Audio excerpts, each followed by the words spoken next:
Hello everybody. तो आज भी मैं बताने वाला हूँ कि CAPF AC 2026 क्लियर कैसे करना है। CAPF AC 2026 के लिए लगभग 300 डेज़ बचे हैं।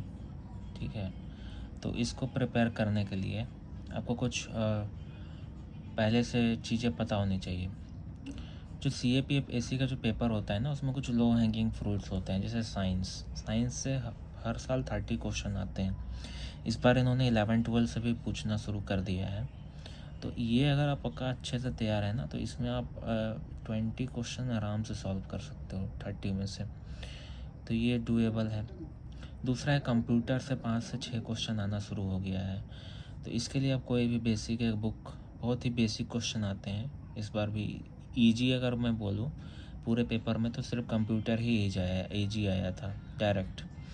तो ये आपको करना है बहुत अच्छे से। पॉलिटी के 9 से 10 क्वेश्चन आते हैं। अब लक्ष्मीकांत अगर जो किसी ने अच्छे से पढ़ा है तो ये 90% क्वेश्चन इसके सही से सॉल्व कर लेगा।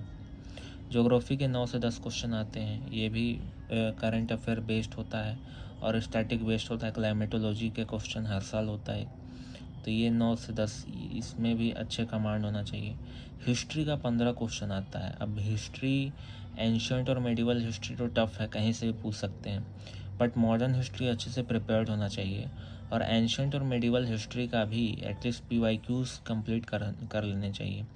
CAPF CSC के जो PYQs हैं लास्ट 10 ईयर्स के, वो तो कंपलसरी कर लेने चाहिए। जितने कर सके PYQ उतना बेटर हिस्ट्री में। अब इतने करने के बाद करंट अफेयर्स पे भी फोकस करना है। न्यूज़पेपर रीडिंग डेली करना है।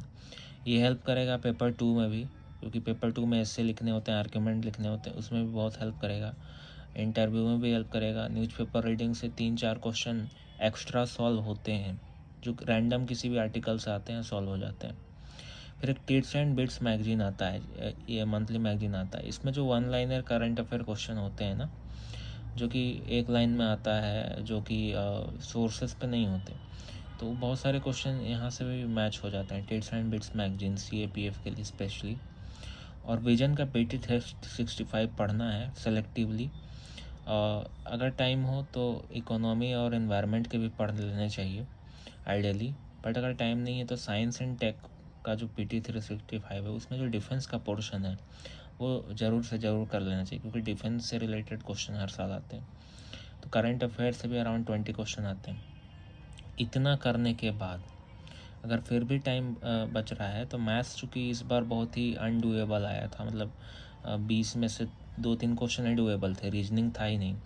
बट अगर पता नहीं, कभी मैथ्स इजी भी हो सकता है अगले साल, हो सकता है ज्योग्राफी टफ आ जाए बहुत, या हिस्ट्री टफ आ जाए। तो मैथ्स में केवल अर्थमेटिक का जो पोर्शन है ना, उस पर कमांड होना चाहिए। अब मैथ्स CSAT से अलग आता है इसका। CSAT में वो ज़्यादा नंबर सिस्टम पे फोकस वगैरह करते हैं, बट इसका जो मैथ्स होता है ना, इसमें जो अर्थमेटिक आता है, जिसमें चैप्टर जैसे प्रॉफिट लॉस, परसेंटेज, ठीक है, कंपाउंड इंटरेस्ट, सिंपल इंटरेस्ट, जो SSC का जो अर्थमेटिक का सिलेबस है, वो अच्छे से कर लेना। और जो CAPF के PYQs है वो कर लेने हैं। बस इतना अगर अच्छे से कर लेते हैं तो 120 स्कोर आराम से ला सकते हैं out of 250। 120 is a decent score. इस बार तो कट ऑफ 86 to 87 के अराउंड जा रहा है, तो 120 is a decent score. Paper 2 भी अच्छे से हो जाएगा न्यूज़पेपर राइटिंग से।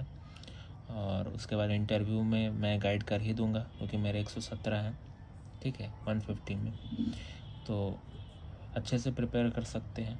तो आप ये स्ट्रेटेजी फॉलो करिए। और अगर आपको ये लगा, मतलब थोड़ा सा भी लॉजिकल लगा, तो आप चैनल से सब्सक्राइब करके जुड़ सकते हैं। आगे भी मैं इस तरीके से स्ट्रैटेजी वीडियो बनाऊंगा कि साइंस का 30 क्वेश्चन कहाँ कहाँ से कैसे प्रिपेयर करना है, कंप्यूटर कौन सा सोर्स क्या होना चाहिए, पॉलिटी का, हिस्ट्री का क्या सोर्स होना चाहिए। तो उस पर मैं अलग अलग सेपरेट वीडियो बनाऊंगा। Thank you very much.